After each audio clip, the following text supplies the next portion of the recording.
Hey, what's up guys? Matt here. Welcome to my book review for Percy Jackson and the Olympians, Book 1, The Lightning Thief.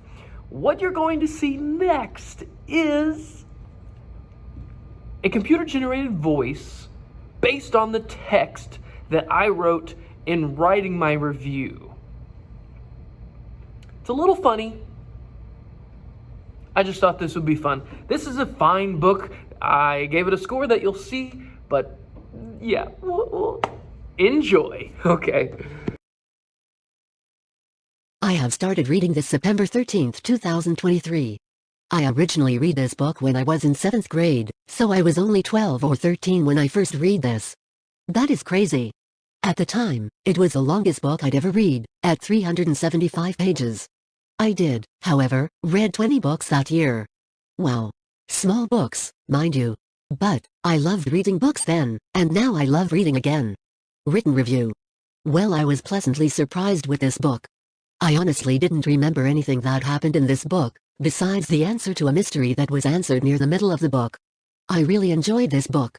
The characters were fun, the integration of the Greek mythology. Obviously, but I found it very easy to understand. If you know the lore and mythology, it might help you know what is going to happen before it is going to happen. The beginning of the book kicked off with a bang, and I think that's important for this book. It leads to an exciting story. I think the character work here is fine. We truly focus on a few main characters, and there are a few side characters. Some are more interesting than others.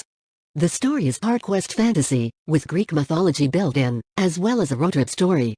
There are parts that are exciting and suspenseful, but there are also parts that are slow and should have been cut. There are also parts that could have had more time. Overall, I really liked this book. What is a lightning thief? The Lightning Thief is a light-hearted fantasy about a modern 12-year-old boy who learns that his true father is a Greek god. I won't spoil that for you. Percy sets out to become a hero by undertaking a quest across the United States to find the entrance to the underworld and stop a war between the gods. The novel provides a high-interest, humorous introduction to the Greek myths.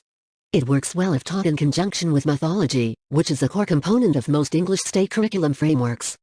The novel can also be taught at any time after the introduction of Greek mythology, to draw on students' prior experience as per Standard 3 of the Standards for English Language Arts of the National Council of Teachers of English. Review scores. Emotional impact. 3. I really enjoyed this book, I did. I was invested for the most part, but the story left a little to be desired for me. I like where we're going at the end. Characters. 3. I think these characters were well developed, however, they were a tad one note. What we learned about them at the beginning of this book, at the end of the book there wasn't much growth. Could be pretty slight, but I didn't see much. Plot. 3. Now that I sit down and write out my scores, I'm very mid on this book. I did enjoy it, but there were parts in this book that needed to be shortened or lengthened to improve the plot. I understand what the plot was supposed to be, it just felt a little convoluted at points. Prose. 4. Nothing too great or too bad here. Easy to read. World building. 4. Again, nothing too great or too bad. I'm excited to see the world expand in future books. We did cross the country here, and that was explored, but we saw very small sections of the world without much outside perspectives. Total score 3/5. This is a book that I will reread as I continue the series, but I will not be seeking to reread this book anytime soon. Spoilers from now on. Spoiler story breakdown. The Good. Kronos, I'm excited about this.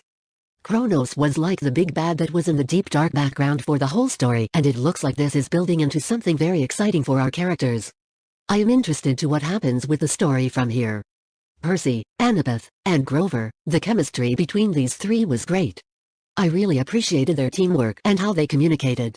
I think the plot lended to how their powers worked together and how important it was that Percy had companions. Good stuff. The bad. Ares, I think the Ares fetch quest for Ars' shield was odd, almost out of place. But I guess it makes sense for Ars' character, but it just seemed odd.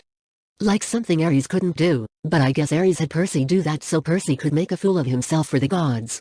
Hades, this was an interesting section of the book. We were leading up to this the whole time and then boom, switch. Now that's not the problem I had was how easy it was. And again that is just Hades' character. He isn't a bad guy really, he's just the Lord of the Dead and has really bad things tied to him. I just think it was very easy for Percy, Annabeth, and Grover just got to leave. Ah, maybe it was alright. Maybe it's just mid. Is this book just mid? A fantasy novel? I can see that being a real possibility. Yeah.